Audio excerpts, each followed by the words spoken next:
What a lovely house, he sneered, waving the papers. You, old man, get the tiny laundry room bedroom. My parents take the master, Tara's folks the guest suite, my sisters brood the basement. Your job is to keep us all housed and fed. They expected me to crumble. Instead, I stood slowly, smiled wide, and spoke just 3 words. The blood drained from every face in the room. They froze in sheer terror. Before continuing, subscribe to the channel and write in the comments what time it is in your region right now. My name is Robert Coleman. I'm 68 years old and I live in Austin, Texas.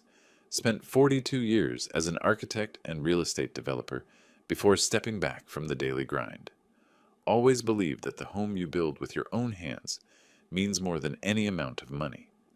I designed my house in Tarrytown 23 years ago.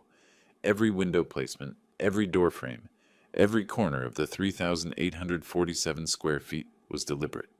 4 bedrooms, 3.5 bathrooms, a workshop in the back where I restore antique clocks. This wasn't just a house, it was my masterpiece. My son Craig used to run through these halls as a boy, sliding in his socks on the hardwood floors I'd spent weeks selecting. My daughter Rachel would sit on the kitchen counter, swinging her legs while I made her favorite pancakes.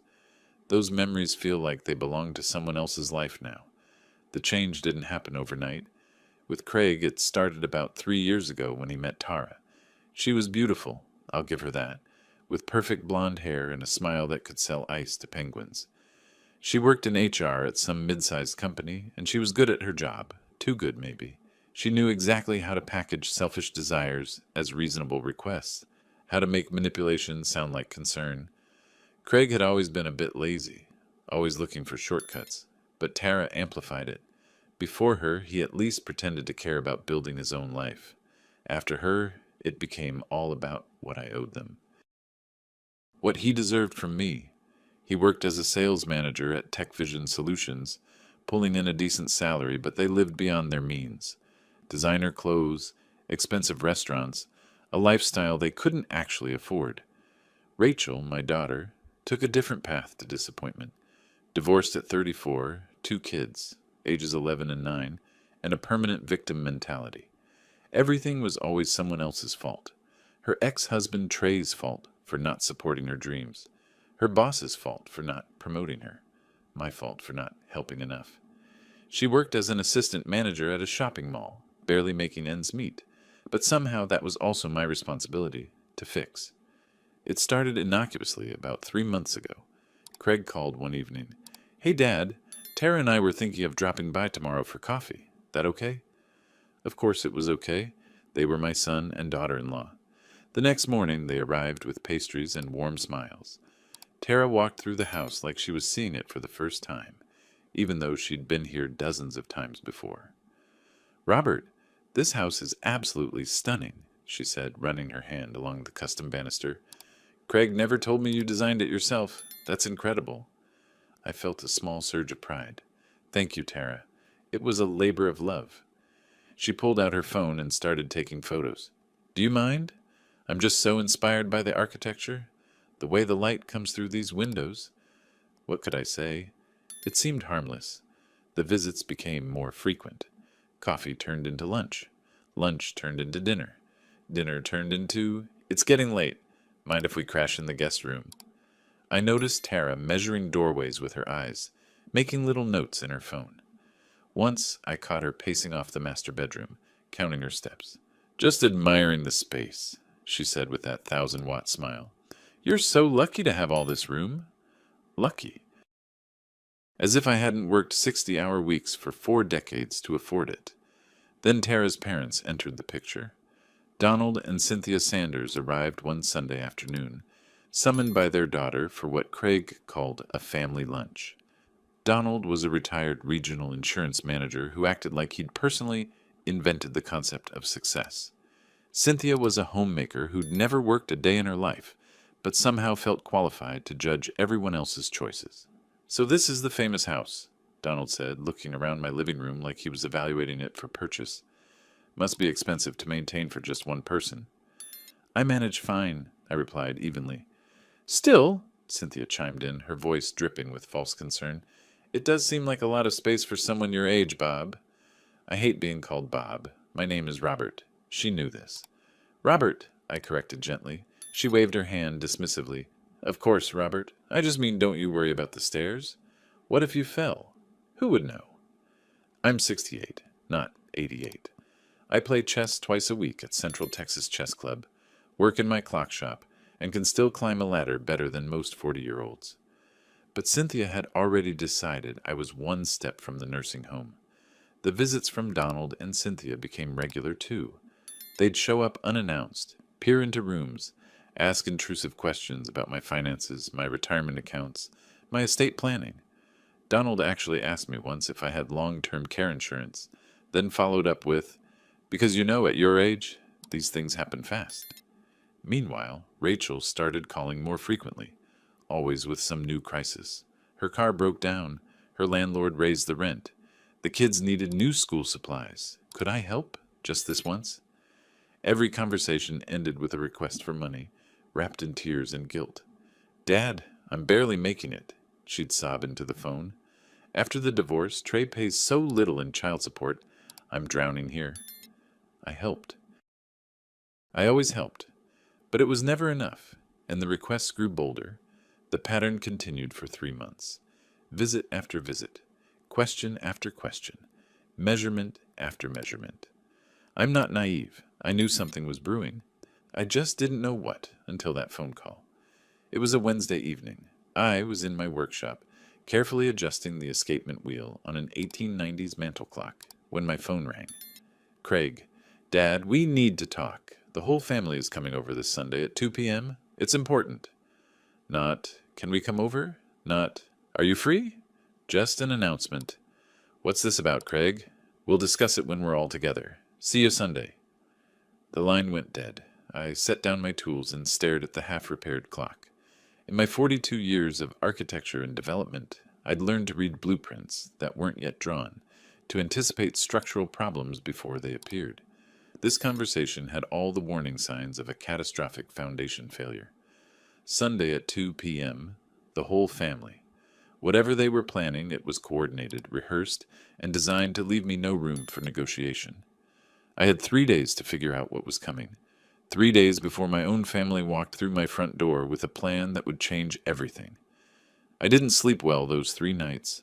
I'd lie awake, staring at the ceiling I'd designed to be exactly 9 feet high, tall enough to feel spacious, low enough to heat efficiently, and run through possibilities. They wanted money. That was the obvious answer. But why the whole family? Why the elaborate build-up? My mind kept returning to a conversation from years ago. Craig was maybe 16, angry that I wouldn't buy him a new car for his birthday. This house is huge, Dad. You've got plenty of money. Why are you being so cheap? I'd tried to explain that the house represented decades of work, careful planning, sacrifice. That money didn't just appear because you wanted it. He'd stormed off, called me selfish.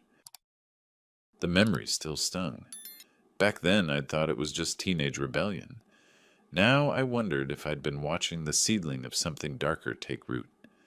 I remembered teaching Craig to ride a bike in the driveway of our old, smaller house, how he'd looked back at me with pure trust, believing I'd never let him fall.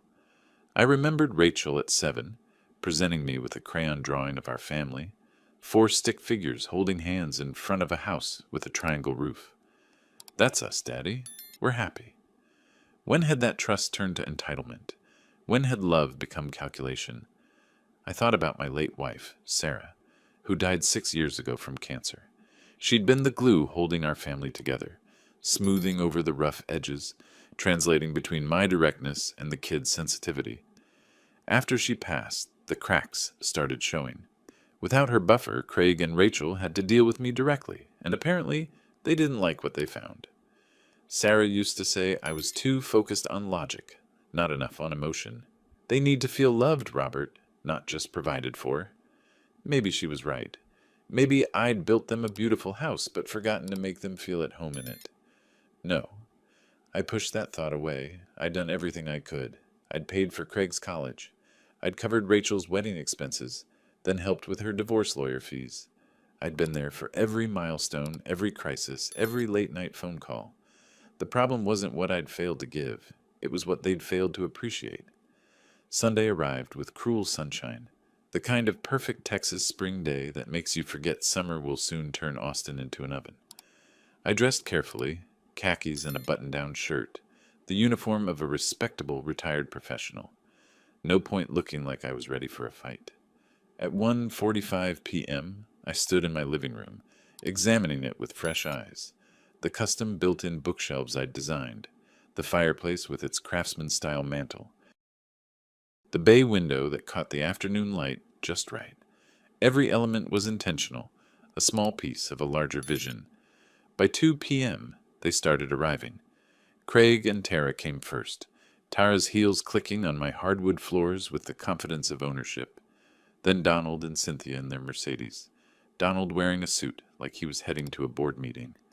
Finally, Rachel with her kids, my grandchildren, who I barely got to see anymore despite living in the same city.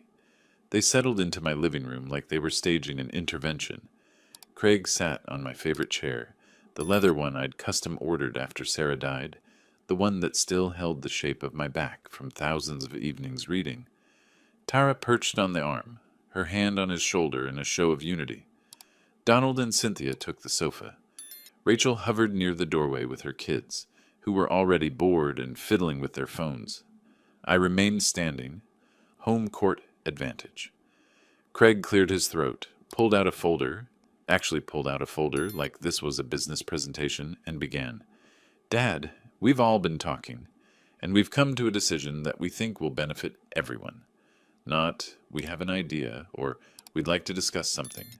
A decision already made. He continued, you're living here alone in this big house. It's inefficient. It's wasteful. And frankly, at your age, it's not safe. I felt my jaw tighten but said nothing. Let him dig his own hole. So we've decided, the family has decided, that we're going to move in, permanently. The word hung in the air like a grenade with the pin pulled. Tara jumped in, her voice saccharine. It'll be wonderful, Robert. A full house again. Family dinners. The kids running around. Just like old times. We've already worked out the logistics, Craig said, opening his folder. He actually had a floor plan printed out, with rooms labeled. Tara and I will take the master bedroom upstairs. It's the largest, and we need the space. Donald and Cynthia will take the guest bedroom with the ensuite bathroom. They're getting older and need convenient facilities. I watched Donald nod approvingly, as if Craig had just made a brilliant strategic decision. Rachel and the kids will take the finished basement, Craig continued. It's practically a separate apartment down there. And you, Dad? He looked up from his papers with a smile that didn't reach his eyes. We'll set you up in the small bedroom on the first floor, next to the laundry room. It's perfect for you. Close to everything, no stairs to worry about. The room they wanted to give me was 140 square feet. I knew because I'd designed it as a storage room and grudgingly converted it into a bedroom when Rachel was a teenager and wanted her friends to sleep over. It had one small window, no closet, and the constant hum of the washing machine through the walls. I looked at each of them in turn. Craig, my son, who was dividing up my house like a corporate asset. Tara, smiling like she'd just proposed something generous. Donald and Cynthia, already mentally redecorating their future bedroom. Rachel, avoiding my eyes but nodding along. And my role in this arrangement? I asked quietly. Tara brightened. Oh, we've thought about that too. You'll be so helpful. You can make breakfast for everyone. You always made the best pancakes. And Rachel's kids will need someone to watch them after school before she gets home from work. You'll have so much to keep you busy. They wanted my house. They wanted me as their live-in servant. And they were presenting it as if they were doing me a favor. I felt something shift inside me, like a gear clicking into place in one of my antique clocks. The mechanism that had been wound tight for 3 months suddenly found its purpose. I slowly stood up from where I'd been leaning against the wall. I smiled, a real smile, the kind that comes when you realize you're 3 moves ahead in a chess game, and your opponent hasn't seen the trap yet. Then I said 3 words that made the blood drain from their faces. Congratulations on your purchase. The room went absolutely silent. Even Rachel's kids looked up from their phones. Craig's confident expression crumbled into confusion. What? What purchase? My smile widened. The house you bought. Congratulations. I hope you'll be very happy there. They froze, all of them like someone had hit pause on a movie, and in that frozen moment of dawning horror, I knew I had them exactly where I wanted them. The silence lasted maybe 5 seconds, but it felt like an eternity. I watched each face process my words, cycling through confusion, disbelief, and finally, beautifully, the first glimmers of panic. Craig recovered first. "What are you talking about? What purchase?" I walked to my desk, my beautiful custom-built walnut desk with the hidden compartment I'd designed for important documents, and pulled out a manila folder, the same folder I'd been preparing for 2 months, knowing this moment would come. "Yesterday afternoon at 3:30 p.m., you signed a purchase agreement for a property located at 1247 Maple Street, Del Valle, Texas. Purchase price, $847,000. I believe your attorney, James Parker from Austin Legal Group, was present to witness the signing." I watched Craig's face drain of color. Actually drain, I'd always thought that was just an expression, but no. His healthy tan faded to a sickly gray in real time. "Maple Street?" he whispered. "But the document said—" "Let me save you some time," I interrupted, opening the folder. The document said exactly what they were supposed to say. "You purchased a house. Just not this house." Tara shot to her feet, her chair scraping against the hardwood floors. "That's impossible. We reviewed everything. The address was—" 1247 Maple Street, I repeated calmly. "A 3-bedroom, 2-bathroom house in Del Valle, 1,623 square feet. You're now the proud owners." I pulled out the first document and laid it on the coffee table. "Here's your signed purchase agreement. Note the address in section 2.1. Tara snatched it up, her manicured nails, French tips, probably cost more than most people's grocery bills, trembling as she scanned the pages.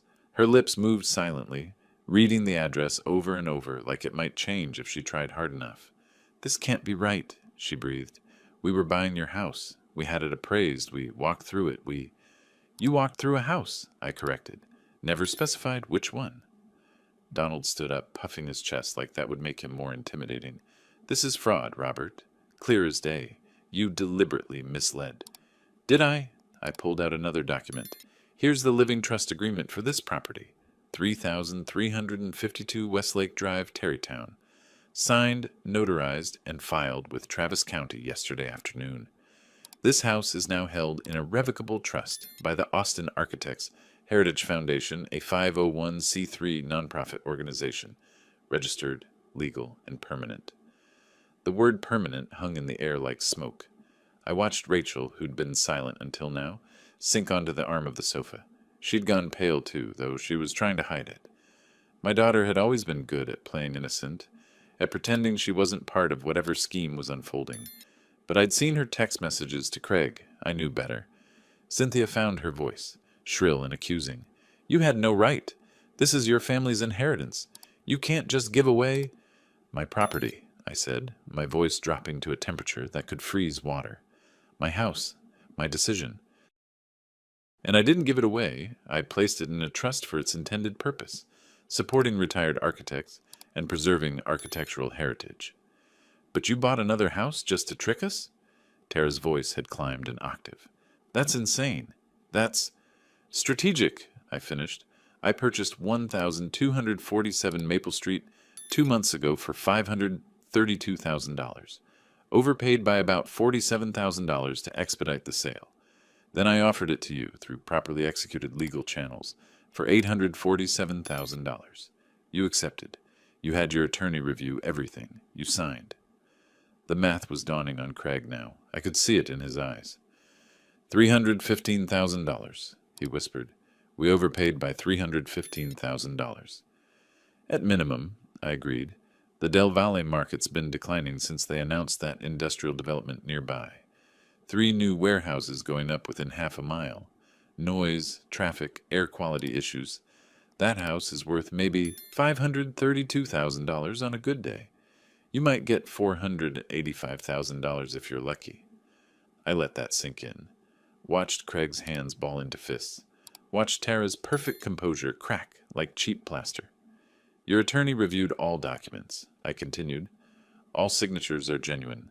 All disclosures were made, well, the ones legally required. The fact that you assumed you were buying this house without verifying the address, that's not fraud. That's due diligence failure. Donald's face had gone from red to purple. We'll sue. We'll take this to court, and we'll... Please do, I said, and I meant it. I've prepared for that contingency. I have documentation of every conversation, every text message, every email where you discussed taking over my house. Texas is a one-party consent state for recording conversations, Donald. Did you know that? I've been recording every visit for the past 6 weeks. The room went silent again, different this time, heavier. You recorded us? Rachel finally spoke, her voice small. Your own family? I documented evidence of a coordinated plan to seize my property and reduce me to a servant in my own home. I corrected. Yes, Rachel, I did. Including your text to Craig about how you'd finally be able to quit working once you moved in, and I could babysit full-time. She flinched like I'd slapped her. Cynthia tried one more time. But surely there's some way to fix this. To negotiate. There's nothing to negotiate, I said. You own a house in Del Valle. I have nothing to do with this house anymore. The Austin Architects Heritage Foundation does. You're welcome to contact their board of directors if you have concerns. You're on the board, Craig shouted, finally losing his carefully maintained composure. You probably are the board, I smiled. I'm one of 7 founding members. The others include 3 of my former colleagues, a city planning commissioner, and 2 professors from UT's architecture school, all of whom are quite excited about the foundation's mission and the generous donation of this property. I closed the folder. Now, I believe we're finished here. You have a house to inspect. I'd recommend doing that sooner rather than later. The inspection period in your contract expires in 14 days. They stood there, frozen in various states of shock and fury. Craig's jaw worked soundlessly. Tara had actually started crying. Real tears, not the manipulative ones she usually deployed. Donald and Cynthia looked like they'd aged 10 years in 10 minutes. Rachel just stared at me like I was a stranger. Maybe I was to them. Maybe I'd always been nothing more than a resource to exploit, a wallet with legs, an old man too stupid and sentimental to protect himself. But I wasn't that man anymore. Get out of my house, I said quietly. All of you. They left, eventually. After more threats, more accusations, more tears from Tara and Rachel. Craig promised lawyers. Donald promised consequences. Cynthia just kept repeating, "How could you?" like it was a magic spell that might change reality. I closed the door behind them and stood in the sudden silence of my home. Their voices still echoed from the driveway, high-pitched arguing that filtered through the walls. Blaming each other, probably, trying to figure out their next move. I walked to my workshop. The unfinished 1890s mantel clock was still there, waiting patiently for me to complete its restoration. I picked up my tools and got back to work. The familiar rhythm of tiny adjustments, the satisfaction of watching precision mechanisms click into place, it centered me. But my mind was racing. This was just the opening move. They'd attack, I knew that. Craig didn't give up easily, and Tara was too clever by half. They'd find lawyers, look for loopholes, try to prove fraud or undue influence or incompetence. Donald and Cynthia had money and connections from his insurance days. Rachel would play the sympathy card, probably bring the kids around to make me feel guilty. I needed to be ready. The next morning, I called Daniel Griffin. Not a friend. I'd found him through referrals, vetted his credentials carefully. A state law specialist with 18 years of experience and a reputation for being thorough, to the point of obsessive. Perfect for what I needed. "Mr. Coleman," his voice was professionally warm when he answered. "I've been expecting your call." "Things went as planned yesterday," I told him. "They're going to come after this hard." "Let them," Daniel said, and I could hear the confidence in his voice. "Everything we did was legal. The trust is ironclad. I've been doing this for nearly 2 decades, and I made certain there are no vulnerabilities. They'll try to prove I'm mentally incompetent, then they'll fail. We have your cognitive assessments from 3 independent neurologists dated over the past 2 months. Perfect scores across the board. IQ of 138. No signs of dementia, confusion, or impaired judgment. One of those doctors is the head of geriatric psychiatry at Del Seaton. Good luck convincing a judge to overturn her professional opinion. I smiled despite myself. You thought of everything. That's what you paid me for. We spent another 20 minutes going over potential attack vectors and our defensive strategies. By the time I hung up, I felt even more confident. But confidence wasn't enough. I needed insurance. That afternoon, I met with Marcus Chow. I'd hired him 3 weeks earlier, a private investigator who'd spent 15 years with the Austin Police Department before going private. Discreet, professional, and expensive. Worth every penny. We met at a small coffee shop on South Congress, away from anywhere my family might see us. Marcus slid a tablet across the table. Everything you asked for? I scrolled through the files. Text messages between Craig and Tara, discussing their plan in detail. Emails from Craig's work account, using company time and resources to coordinate the takeover. Financial records showing they'd maxed out 2 credit cards and taken a personal loan to cover their portion of the down payment. The interesting part, Marcus said, tapping the screen, is the timeline. They started planning this 7 months ago, right after Donald and Cynthia's retirement fund took a hit in the market correction. So this wasn't just about greed, I murmured. They're actually desperate. Desperate people make mistakes, Marcus agreed. Speaking of which, he swiped to another file. Your daughter-in-law has been accessing confidential employee salary information through her HR position. Using it for what looks like social manipulation, she knows exactly what people earn and leverages that in conversations. I stared at the evidence, time-stamped access logs, correlation with her social media activity, patterns of behavior that clearly showed misuse of her position. Can you send this to me? I asked.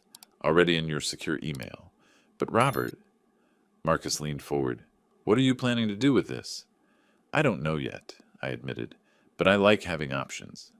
Over the next several days, the attacks began. Craig's lawyer, a young, aggressive type from a mid-tier firm, filed a lawsuit claiming fraud, undue influence, and elder abuse. The allegations were nonsense, but they required response. Daniel handled it smoothly, filing motions to dismiss with attached evidence that made Craig's claims look absurd.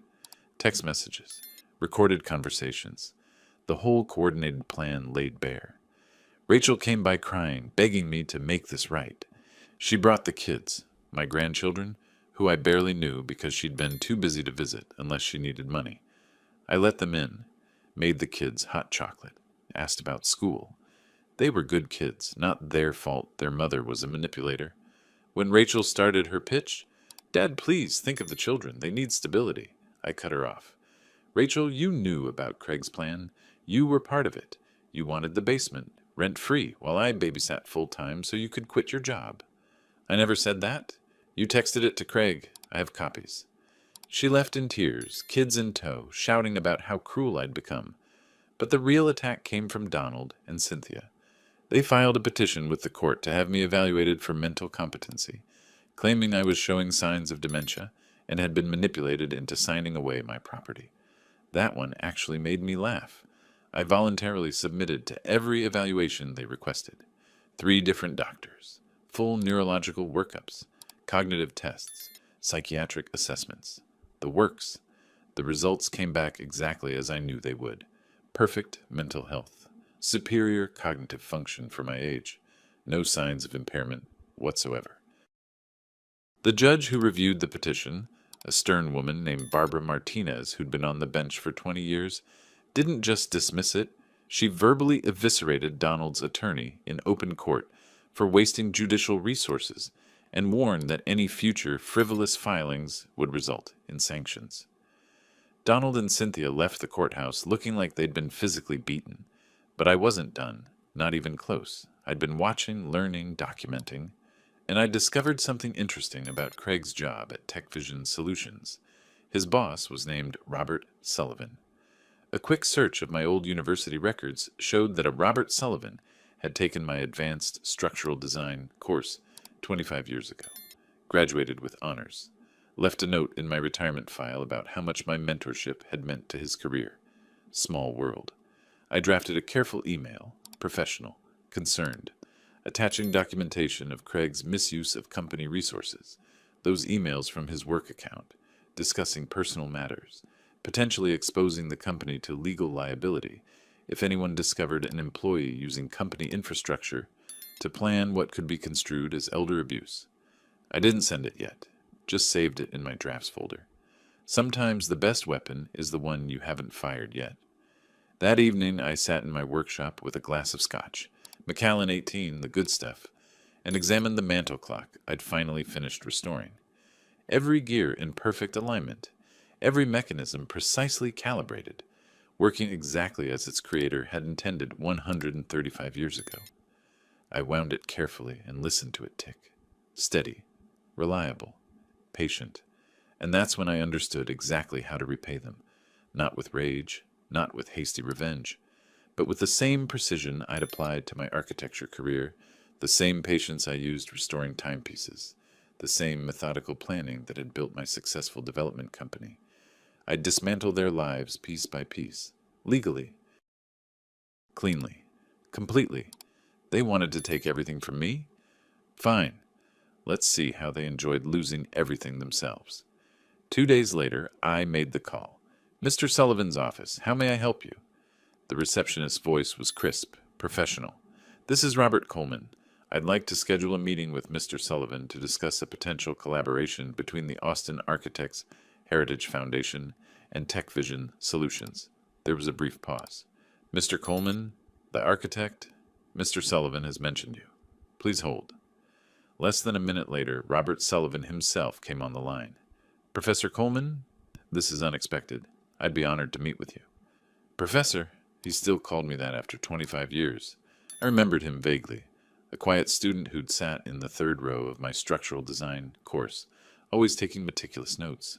Apparently, I'd made an impression. I appreciate that, Robert. I have a proposition that might interest TechVision, and I'd value your input. We scheduled lunch for the following week at a bistro downtown. Neutral territory, professional setting. Perfect. The morning of our meeting, I dressed carefully. Conservative suit, burgundy tie, the uniform of respectability.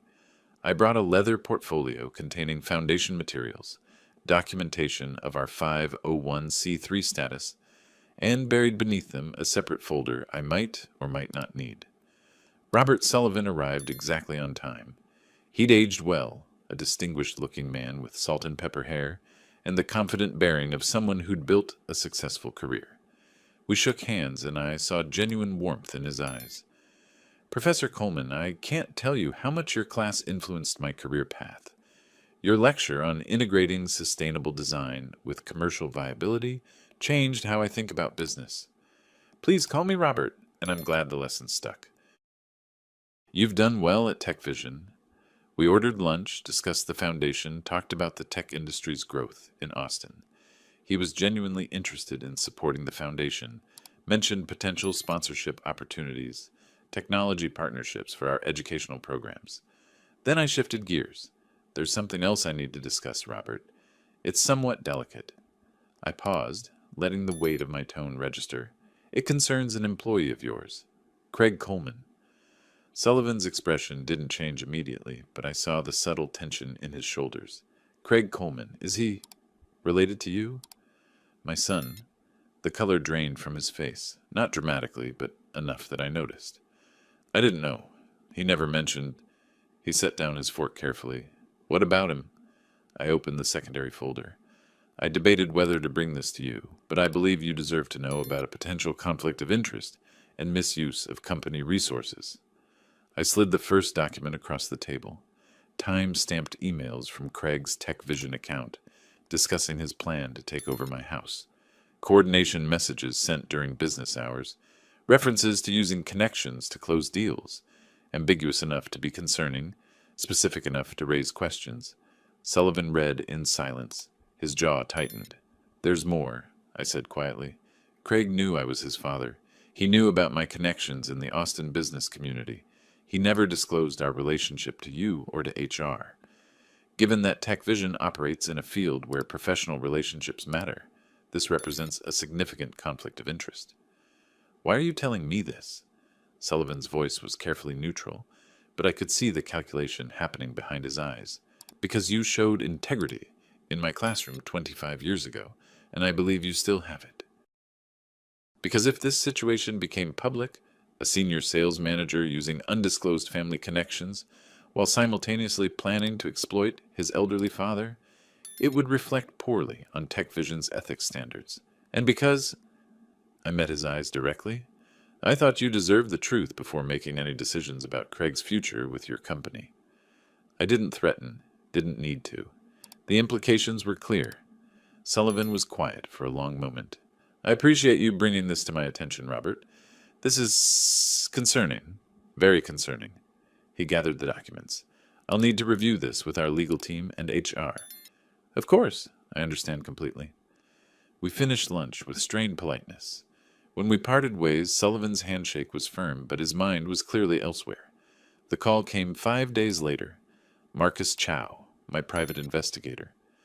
Thought you'd want to know? Craig Coleman was terminated from TechVision this morning, escorted out by security. I felt a small surge of satisfaction.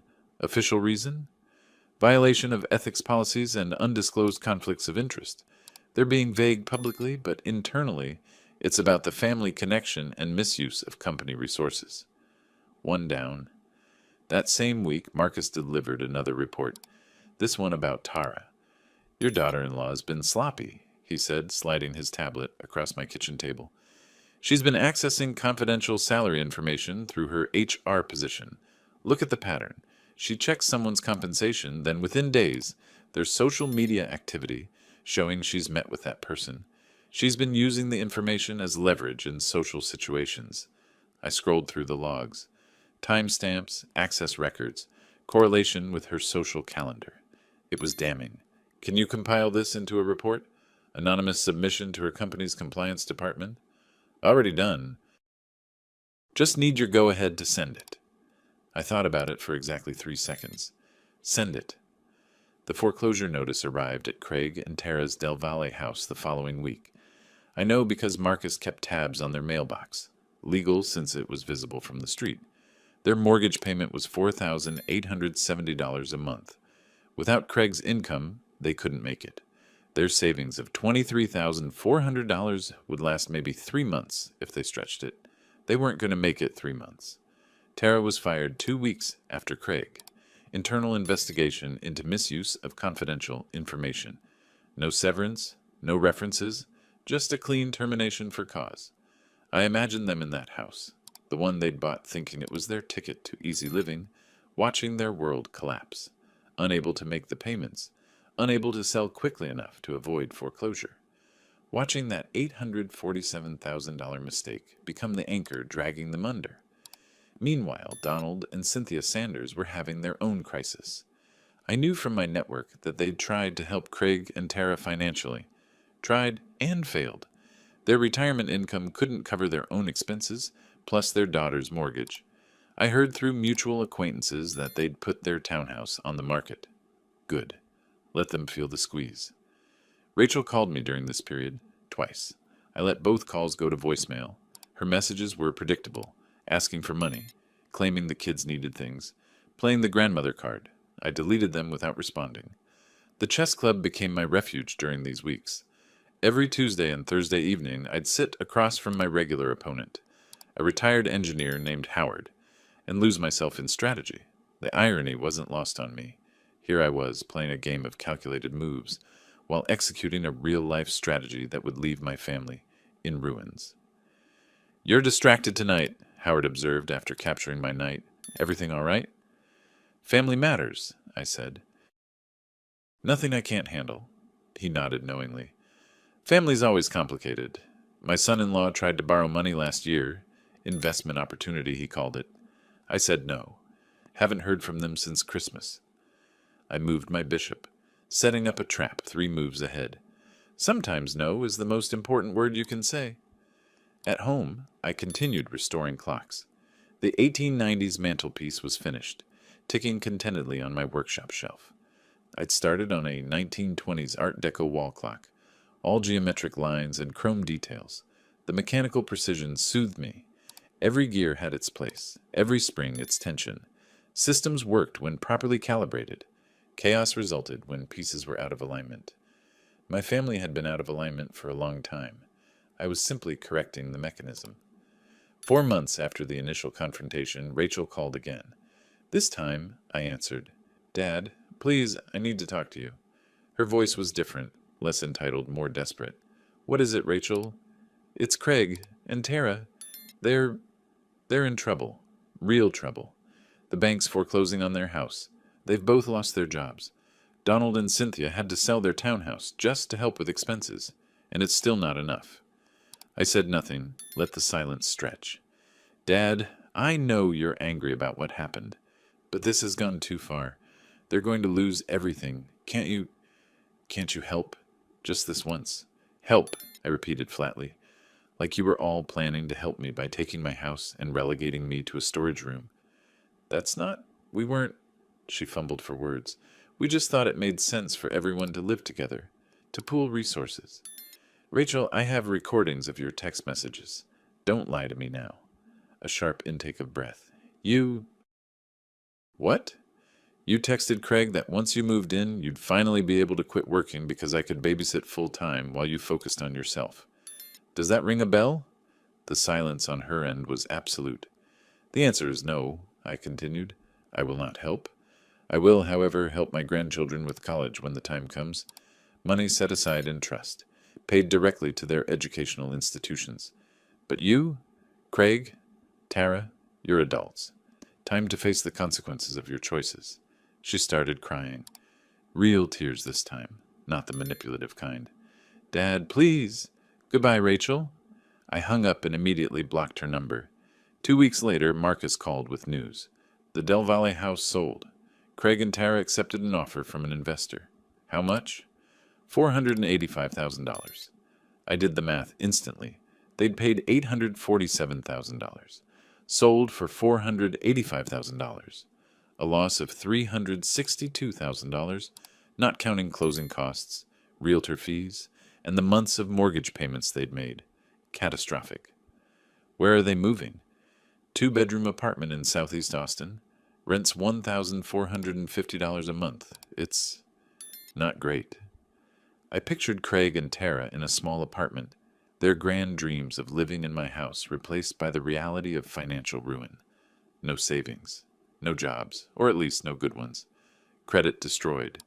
The life they'd planned evaporated like morning dew. Perfect. Then came the phone call I'd been half expecting. Donald Sanders. Robert, we need to talk, face to face. There's a coffee shop on Lamar, neutral ground. The whole family will be there. An intervention? I asked dryly. A conversation, tomorrow at 2. I should have said no, should have ignored them entirely. But curiosity got the better of me. I wanted to see their faces, wanted to witness the full impact of what I'd done. I arrived at the coffee shop exactly on time. They were already there, clustered around a corner table like survivors of a shipwreck. Craig looked 10 years older, dark circles under his eyes, shoulders slumped. Tara's carefully maintained appearance had cracked. Her roots were showing, her manicure chipped. Donald and Cynthia looked diminished somehow, their former arrogance replaced by weary resignation. Rachel sat apart from the others, arms crossed defensively. I bought a black coffee and joined them. Thank you for coming, Donald began, his voice lacking its usual pomposity. We know there's been tension, misunderstandings. But Robert, you have to see that this situation has spiraled out of control. Craig and Tara have lost their jobs. Their home. Their home, I interrupted, was purchased under false pretenses after they attempted to steal mine. I fail to see how their current difficulties are my responsibility. Craig's hands were shaking, actually trembling as he gripped his coffee cup. Dad, I know we screwed up. I know we approached this wrong. But you've destroyed us. Completely destroyed us. I protected my property, I corrected calmly. Everything I did was legal. Everything you suffered was a consequence of your own choices. You got me fired. Craig's voice rose, drawing looks from other patrons. He lowered it to a harsh whisper. You went to my boss? Showed him private information? I showed him evidence of ethical violations, company policy violations, that you were using company resources to plan what amounted to elder abuse. Robert Sullivan made his own decision based on that evidence. Tara was crying now, makeup running in dark streaks. You sent that information to my company, too. You ruined both our careers. You ruined your own career by misusing your position to access confidential information. I merely brought it to the attention of the appropriate authorities. I pulled out a folder, I'd come prepared, and set it on the table. Since we're all here, let's be completely honest about what happened. I opened the folder to reveal printouts of their text messages and emails, the planning, the coordination, the explicit discussions of how to take over my house. Cynthia gasped when she saw them. Where did you get those? Texas is a one-party consent state for recording and monitoring communications. I was that one party. I turned to a particularly damning page. Tara, would you like to read what you wrote here? Once he's in that little room, we can make his life so uncomfortable he'll check himself into a nursing home. Tara's face went from red to white to gray. Her mouth opened and closed, but no sound came out. I turned another page. And Craig, we just have to wait a few years. At his age, anything could happen. Craig's hands weren't just shaking anymore. His whole body had gone rigid, face frozen in an expression somewhere between horror and rage. You weren't planning to share my house, I continued, my voice ice cold. You were planning to take it. And then you were planning to make my life so miserable that I'd either leave voluntarily or die conveniently, whichever came first. The silence at the table was absolute. Donald and Cynthia were staring at their daughter and son-in-law like they were strangers. Rachel had gone pale, her earlier defiance completely deflated. That's not, Craig started. It's exactly what it was. I closed the folder. And now you want me to fix the consequences? You want me to bail you out after you planned to steal my home and dispose of me? I stood up, leaving my untouched coffee on the table. Here's what's going to happen. You will never contact me again about money. You will never ask me for help. My grandchildren, I looked at Rachel, may visit me anytime they wish. But the rest of you, we're done. I picked up the folder. And if any of you attempt legal action, try to claim I've somehow wronged you, or spread lies about this situation, I will release every page of this documentation publicly. Every text, every email, every recorded conversation. The whole city of Austin will know exactly what you plan to do to me. Donald's face had turned purple. You can't. I absolutely can. Test me. I walked out of the coffee shop into the bright afternoon sun, leaving them sitting in stunned silence. Through the window, I could see them starting to turn on each other, Donald gesturing angrily at Tara, Craig with his head in his hands, Cynthia crying. The family was imploding, and I had orchestrated every note of it. As I drove home, I felt something I hadn't expected. Not triumph, exactly. Not joy. Just a cold satisfaction, like a complex equation finally solved. They'd tried to take everything from me. Now they had nothing. And I was just getting started. The weeks following the coffee shop confrontation were almost anticlimactic. Almost. Craig, predictably, didn't give up. Desperation makes people reckless, and my son was nothing if not desperate. Through Daniel Griffin, my attorney, I learned that Craig had filed yet another lawsuit, this time claiming emotional distress and abuse of trust. They're grasping at straws, Daniel said during our phone call. The filing is barely coherent. Craig's representing himself now, can't afford an attorney. And our response? I'll file a motion to dismiss, along with a request for sanctions and legal fees. This is the third frivolous suit he's filed. The judge won't be sympathetic. He was right. The hearing lasted less than 20 minutes. The judge, the same Judge Barbara Martinez who dismissed the competency petition, didn't even let Craig finish his opening statement. Mr. Coleman, she said, her voice sharp enough to cut glass, this court has entertained multiple baseless claims from you and your family over the past 4 months. Each one has been thoroughly documented as frivolous. This ends now. Craig's face went red. Your Honor, my father deliberately... Your father engaged in legal transactions to protect his property from what appears to be a coordinated attempt at elder exploitation.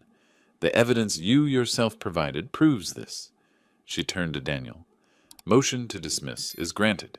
Additionally, Mr. Robert Coleman is awarded legal fees in the amount of $8,500. Mr. Craig Coleman, you are hereby ordered to pay this sum within 90 days, or it will be garnished from future wages. Craig went pale. I watched from the gallery, keeping my expression neutral. $8,500 he didn't have. Another weight added to the crushing burden he'd created for himself. Furthermore, Judge Martinez continued, any future filings from you or your immediate family members regarding this matter will be subject to pre-filing review and automatic sanctions. Do you understand? Yes, Your Honor, Craig whispered. Outside the courthouse, I saw him slumped on a bench, head in his hands. Part of me, a very small part, felt something that might have been pity. But then I remembered the text messages, the plan to make my life uncomfortable, the casual discussion of waiting for me to die. The pity evaporated. Meanwhile, the Austin Architects Heritage Foundation was coming to life in ways that exceeded even my hopes. Philip Carter, one of my former students and now a successful architect, had helped assemble a board of directors, 6 other professionals besides myself, all committed to the foundation's mission. The transformation of my house into a functioning educational center took 2 months. The main floor became a lecture hall and gallery space. The second floor housed a research library and meeting rooms. My workshop, my beloved clock restoration space, was converted into a teaching studio for architectural model making. And in the back of the property, where the old garden shed used to be, I'd built something for myself, a cottage. 1,245 square feet, compact but perfectly designed. 2 bedrooms, a study, a terrace overlooking what was now the foundation's garden. Every detail calibrated to my needs, no wasted space, no excess. It was more home than that massive house had ever been. The foundation's official opening was scheduled for a weekend in midsummer. We'd invited former colleagues, current architects, students from the University of Texas Architecture program, even a few local journalists. The Austin American-Statesman was sending a reporter to cover it. The night before the opening, I stood in the main gallery, looking at the displays we'd set up. 42 years of my career, laid out in photographs, blueprints, models, projects I'd designed, buildings still standing across Austin, developments that had shaped the city's growth. It's impressive, Robert. I turned to find Philip Carter standing in the doorway. He'd aged well, 41 now, confident, successful. I barely remembered him from my classes, but he remembered me. Thank you for making this happen, Philip. Without your connections and expertise, you'd have figured it out anyway, he interrupted with a smile. You taught me that there's always a solution if you're willing to think creatively. You're living proof. The opening was everything I'd hoped. Nearly 80 people attended, architects I'd worked with decades ago, students who'd taken my courses. Even Robert Sullivan from TechVision showed up, though we both carefully avoided mentioning Craig. I gave a speech, talked about the importance of preserving institutional knowledge, of creating spaces where experienced architects could mentor the next generation, of building legacy rather than just buildings. They gave me a standing ovation. Afterward, as people mingled and toured the spaces, I found myself thinking about Craig and Tara in their small apartment, Rachel in her mall job, Donald and Cynthia in their diminished circumstances. They'd wanted this house. They'd plotted and schemed and planned to take it from me. Instead, I'd turned it into something they could never touch, something meaningful, something permanent. The irony was delicious. My cottage, my actual home now, was a revelation, smaller than I'd lived in for decades, but designed with precision. Every book had its place. My restored clocks ticked on custom-built shelves. The terrace caught the morning sun perfectly for coffee, the evening sun for scotch. I was paid a modest salary as the foundation's senior consultant, $3,200 a month, plus free housing and health insurance through the foundation's group plan. After a lifetime of building wealth, of chasing the next big project, this simplicity felt like freedom. The chess club became my constant. Tuesday and Thursday evenings, without fail. Howard and I had developed an easy friendship built on shared silence and strategic thinking. Your game's improved, he noted one evening after I'd checkmated him in 32 moves. I've had practice thinking several moves ahead. That family situation you mentioned months ago, resolved? Completely. He nodded, studying the board. Good.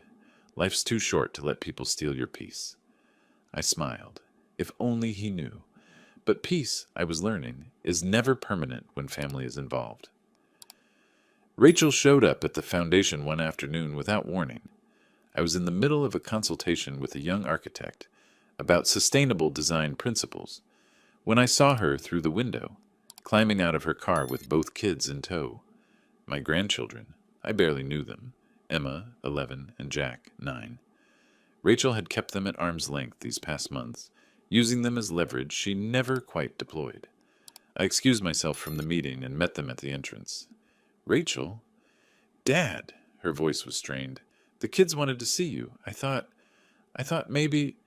She was trying manipulation again, using the children as a wedge. But this time, I didn't care about her motives. Emma and Jack were looking around the foundation with wide eyes, and they were innocent in all of this. Come in, I said. Let me show you around. Rachel hovered near the entrance, but the kids followed me eagerly. I showed them the architectural model workshop, let them examine scale models of buildings I'd designed. Jack was fascinated by the tiny details, the miniature doors and windows, the exact replicas of stone facades. Did you really build all these, Grandpa? The real versions, yes.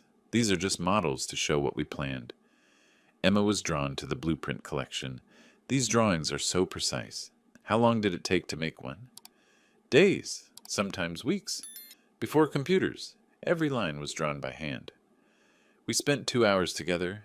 I made them hot chocolate in the foundation's small kitchen, answered their questions, showed them photographs of completed projects. They were smart kids, curious and engaged.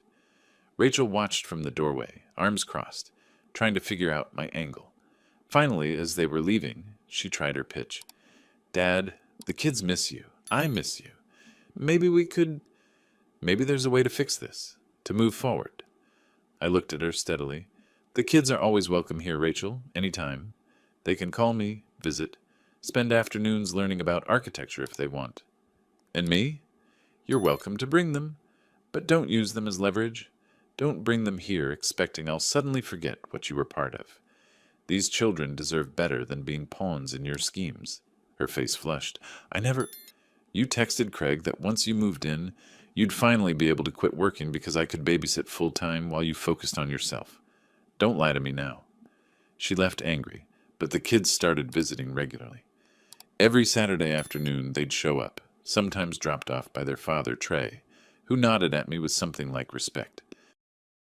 He'd seen what Rachel was, had divorced her because of it. We had that unspoken understanding. I taught Emma basic drafting techniques, showed Jack how to build scale models.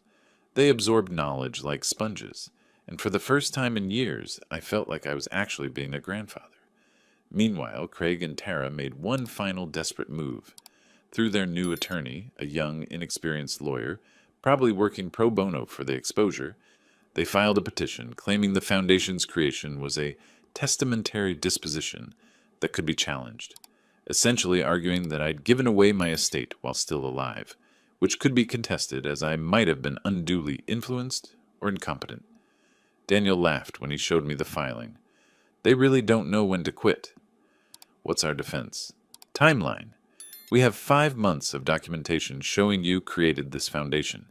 Meeting notes, medical evaluations, consultations with multiple attorneys, financial advisors. You underwent 3 separate cognitive assessments, all showing perfect mental function. You consulted with tax specialists, nonprofit experts, estate planners. This wasn't a spontaneous decision. It was a carefully planned philanthropic endeavor. The hearing was almost boring. Daniel presented our documentation like he was giving a lecture.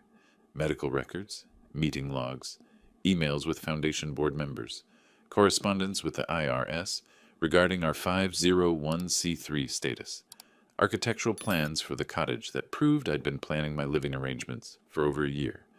Craig and Tara's attorney looked more uncomfortable with each piece of evidence. He'd probably taken this case thinking it was a slam dunk. Elderly man gives away valuable property. Family contests it. Simple. He hadn't counted on facing someone who'd spent his entire career planning complex projects and documenting every decision. The judge, a different one this time, Judge William Patterson, reviewed the materials with obvious irritation. Counselor, your clients are arguing that Mr. Coleman was incompetent or unduly influenced when he created this foundation. Yet I see evidence of extensive planning, multiple professional consultations, and repeated medical evaluations confirming his capacity. What, exactly, is your evidence of incompetence? The attorney fumbled. Your Honor, the timing of the foundation's creation, immediately before the family was set to move in with Mr. Coleman. You mean immediately before they attempted to seize his property? Judge Patterson's voice was dry. I've reviewed the related cases, including the documented communications planning this takeover. Your client's own messages demonstrate clear intent to exploit Mr. Coleman. The Foundation's creation appears to be a reasonable response to discovering his family's plans. He dismissed the petition with prejudice, meaning it couldn't be refiled. Ordered Craig and Tara to pay another $3,200 in legal fees. When I left the courthouse, I saw them sitting in their old sedan, a beat-up Honda that had replaced whatever they'd been driving before. Craig's head was resting on the steering wheel. Tara was crying. They'd spent everything they had trying to undo what I'd done. Every penny fighting legal battles they couldn't win, and now they owed me over $11,000 in legal fees they'd never be able to pay. The garnishment would come from Craig's wages at his new job, some low-level position he'd finally found. 10% of every paycheck for years. I drove back to my cottage, poured myself a scotch, and sat on the terrace watching the sunset. The Foundation's lights were on. An evening lecture series was starting. 23 architects gathered in what used to be my living room. From here I could hear the murmur of voices, the occasional laugh. Life, purpose, legacy. They'd wanted to take my home and reduce me to a servant. Instead, I'd created something that would outlive us all. And every legal attack they'd mounted had only strengthened my position, documented their malice more thoroughly, buried them deeper in debt and consequences. I raised my glass in a private toast. Checkmate. The months that followed were a study in contrast. While my family spiraled into financial ruin and mutual recrimination, I rebuilt my life into something better than it had been before. The Austin Architects Heritage Foundation wasn't just a legal maneuver. It became real, vibrant, meaningful. The official opening happened on a warm morning in early summer. I stood in the main house, my former house, and watched as colleagues, former students, and local architects filed through the door. The living room where Craig had presented his takeover plan now hosted displays of historical Austin architecture. The master bedroom they'd wanted so badly, a library and study space with floor-to-ceiling bookshelves, the kitchen where Tara had imagined me making their breakfasts, a communal workspace with drafting tables and computer stations. My cottage on the property was perfect. Smaller than the main house, yes, 1,245 square feet compared to 3,847, but it was mine. 2 bedrooms, a proper workshop for my clocks, a study lined with my architecture books. The terrace overlooked the main house, and I could watch the Foundation's activities while maintaining my privacy. I received a modest salary, $3,200 a month as a consultant, plus free housing and health insurance. After decades of high-pressure development work, the simplicity was refreshing. Meanwhile, Craig found a new job, junior sales associate at a small tech firm. Salary, $52,000 a year, down from $87,000. I heard about it through the professional network. Austin's not that big, and news travels. Tara landed work too, dental office administrator, $38,000 annually. Combined income before taxes, $90,000. Their previous combined earnings had been around $125,000. The difference might not sound catastrophic, but with their destroyed credit, the massive loss on the Del Valle house, and ongoing debt payments, it was devastating. They lived in that 2-bedroom apartment on the southeast side. Rent, $1,450 a month. I drove past it once, purely by accident, while visiting a supplier. Generic beige siding, cracked parking lot, the kind of place you live when you have no other options. Their dream of luxury in my Tarrytown house replaced by this. The poetry of it wasn't lost on me. Donald and Cynthia had sold their townhouse to help with Craig and Tara's expenses. It hadn't been enough. Now they lived in a 1-bedroom apartment in a less desirable area. Their retirement savings depleted, their social circles shrunken. I saw Cynthia once at a grocery store. She saw me too, turned away quickly and left her half-filled cart in the aisle. Rachel kept working at the mall. I heard through mutual acquaintances that she'd been telling people I was a cruel tyrant who destroyed his own children. But the story was out there, the real story with all its damning details. Most people knew what they'd tried to do. Sympathy wasn't forthcoming. But my grandchildren, that was different. They started visiting regularly. At first, Rachel tried to use them as leverage, dropping them off with pointed comments about how sad it was that families were torn apart. But the kids loved the foundation, the architectural models, the drafting equipment, the workshop where I restored clocks. My grandson, 11 years old, sharp as a tack, would spend hours watching me work on timepieces, asking questions about gears and escapements. My granddaughter, 9, had an artist's eye and loved sketching building facades. "Grandpa," my grandson asked one afternoon while I was calibrating a 1920s Art Deco clock, "why doesn't Mom bring us here? Why do we always come with Dad's friend's mom?" Rachel had started having another mother from school drop them off, unable to face me herself. "Your mom and I have some things to work through," I said carefully, "but that has nothing to do with you two. You're always welcome here. She says you were mean to Uncle Craig and Aunt Tara." I set down my tools and looked at him directly. "What do you think? Have I been mean to you?" "No. You teach me stuff. You make time for us." He paused. "Uncle Craig never did that, even when they had the big house." Out of the mouths of children, the foundation thrived. By early fall, we had 37 members, retired architects, professors, graduate students. We offered weekly master classes, quarterly symposiums, a mentorship program connecting experienced architects with young professionals. The city of Austin awarded us a $45,000 grant for educational programming. Local media covered the foundation's opening, painting me as a visionary philanthropist. The irony was delicious. Craig had accused me of being selfish and greedy, yet here I was, giving away $1 million property for the public good. I worked on my memoirs in the evenings, not a tell-all about my family. That would be petty. Instead, a professional retrospective, 4 decades in architecture and development, lessons learned, projects completed, the evolution of Austin's skyline. Several former colleagues expressed interest in writing forewords. At chess club, Howard noticed the change in me. "You seem lighter," he observed after I executed a particularly elegant endgame. "Lighter?" "Less burdened. When you first told me about your family troubles, you carried it like a weight. Now," he gestured vaguely, "it's gone." He was right. The anger had burned itself out, replaced by something cleaner. Not forgiveness. I wasn't there yet. Might never be. But acceptance. They'd shown me who they were. I'd responded appropriately. Now we all lived with the consequences. One evening I sat on my terrace with a glass of scotch, watching the sun set over the main house. Inside, a group of architecture students were having an animated discussion about sustainable urban design. Their voices drifted through the open windows, passionate and engaged. This was my legacy. Not a house passed to ungrateful children, but a living institution that would continue long after I was gone. My phone rang. Unknown number. I almost didn't answer, but curiosity won out. "Dad?" Rachel. Her voice was different, smaller, less aggressive. "Hello, Rachel. I need to talk to you. Not about money," she added quickly. "Just to talk. Can I come by tomorrow?" I considered. "The kids can come anytime. You know that." "I know. But I need to come alone. To apologize.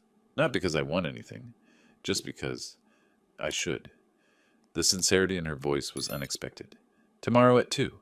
My cottage, not the main house. Thank you." After she hung up, I sat with the phone in my hand, wondering if people could really change, or if this was just another manipulation. I'd find out soon enough. Rachel arrived exactly at 2, driving a different car than I remembered. Older, more practical. She climbed out slowly, looking at the property with an expression I couldn't quite read. I met her at the cottage door. She'd lost weight, looked tired. The dramatic flair she usually carried had been replaced by something more subdued. "Thanks for seeing me," she said quietly.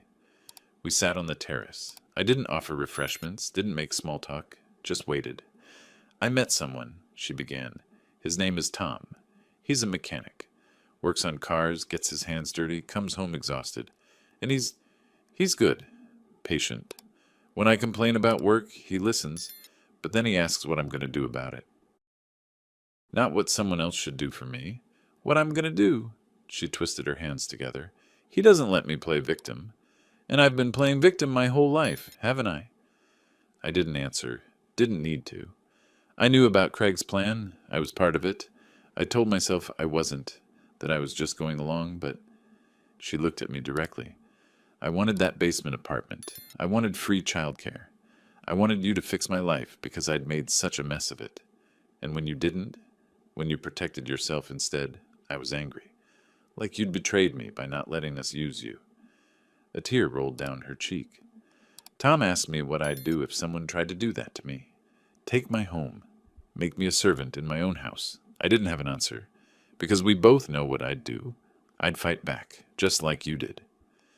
She pulled out her phone, showed me a text thread. These are the messages I sent Craig, the ones you have copies of. Tom made me read them out loud, made me hear how I sounded. Her voice cracked. I'm not proud of who I was, who I've been. Why are you telling me this, Rachel? Because you deserve to hear it. Not because I expect forgiveness. I don't.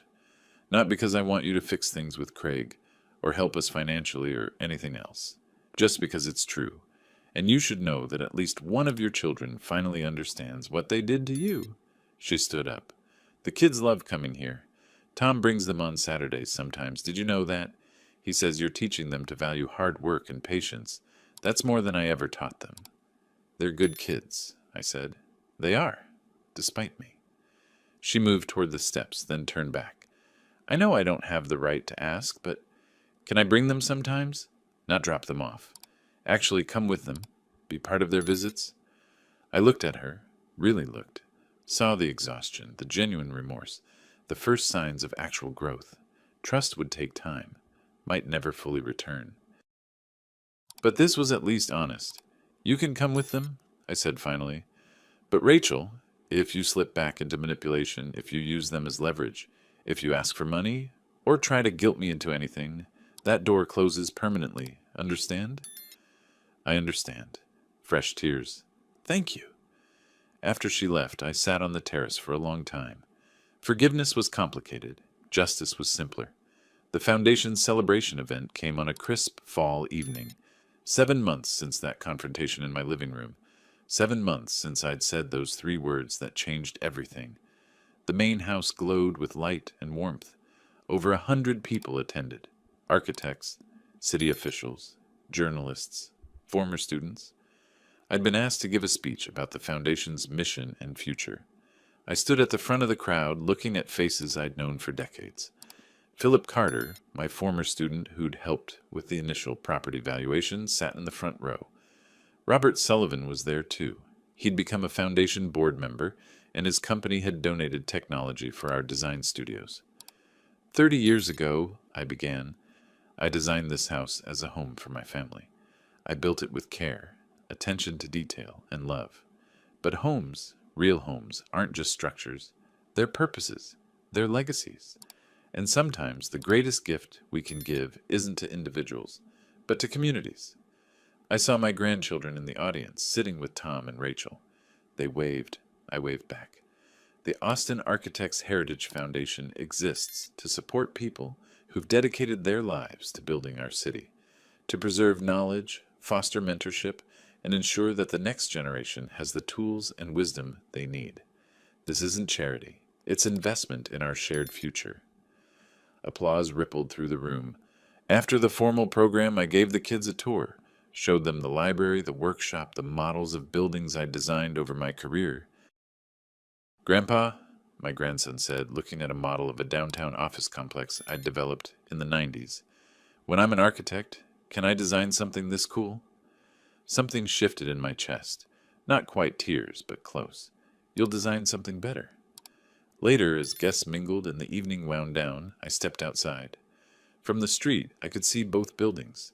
The main house, alive with purpose and community, and my cottage, quiet and comfortable. That same evening, miles away in their small apartment, Craig and Tara received a letter from their bank. I heard about it later through Marcus Chow, who'd maintained occasional surveillance. Their credit score had bottomed out. The foreclosure, the job losses, the maxed credit cards, it had created a financial crater that would take years to climb out of. The letter informed them that they were ineligible for any home loans for the next 5 years. Minimum. Marcus told me Craig had stood in their cramped living room, reading the letter 3 times, then sat down on their second-hand sofa and put his head in his hands. Tara had cried. No dramatic outburst, just quiet, defeated tears. Their dream of owning a home, of living in comfort, of easy wealth, permanently deferred, maybe permanently impossible. I felt no joy in their suffering, but I felt no guilt either. They'd planned to steal my home, make me a servant, and, according to their own messages, wait for me to conveniently die or disappear. This was simply cause and effect, action and consequence, justice, not cruelty. As I stood on my terrace that final evening, the celebration lights fading in the main house, I thought about the long road that had brought me here, the months of manipulation, the elaborate trap, the methodical dismantling of their schemes, the legal battles, the cold satisfaction of watching their plans collapse. I'd protected what was mine. More than that, I'd transformed it into something meaningful. My phone buzzed. A text from my grandson. "Thanks for tonight, Grandpa. When can we come back?" I smiled and typed back, "Saturday. Bring your sketchbook." The house I'd designed 23 years ago still stood, still beautiful, still purposeful, just serving a different purpose than I'd originally imagined, a better purpose. I raised my glass to the evening sky, to justice served, to consequences earned, to life moving forward. They'd wanted to take my house and turn me into their servant. Instead, I'd created a legacy that would outlast all of us. I'd shown them, shown myself, that age doesn't mean weakness, that kindness doesn't mean doormat, that family isn't an excuse for exploitation. And I'd done it all legally, methodically, precisely, like restoring an antique clock, every gear in its place, every mechanism calibrated perfectly. The best revenge, I'd learned, wasn't cruelty. It was living well, having purpose, being free. I finished my scotch and went inside to my workshop. The Art Deco clock needed one final adjustment before it was complete, and I had all the time in the world. If you like this story, please like this video, subscribe to the channel, and share your impressions of this story in the comments. To listen to the next story, click on the box on the left. Thank you for watching. 움직이기 싫다. 좀 가야 되는데. 어떡해. 나 일으켜 줄 사람.